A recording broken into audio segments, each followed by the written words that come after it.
যোৱা নিশা হিল দিয়াৰ পৰা যিটোহে ঠাণ্ডা পৰিছে বাহিৰলৈ ওলাই যাবলৈ মনকে যোৱা নাই।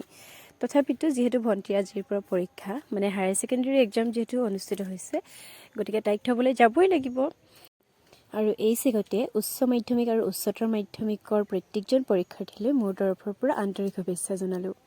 তাইকো ৰুম নাম্বাৰ চাই মেলি দিলোঁ আৰু সকলোৱে চেকিঙৰ কাৰণে লাইন পাতি আছে। আমি গৈ পোৱালৈকে আচলতে বহুতখিনি পৰীক্ষাৰ্থী সোমাই গৈছে ইতিমধ্যে। আৰু দেখিছেনে কিমান দীঘলীয়া লাইন। ষ্টুডেণ্টবোৰক দেখি নিজে পৰীক্ষা দিয়াৰ দিনলৈ মনত পৰি গৈছে।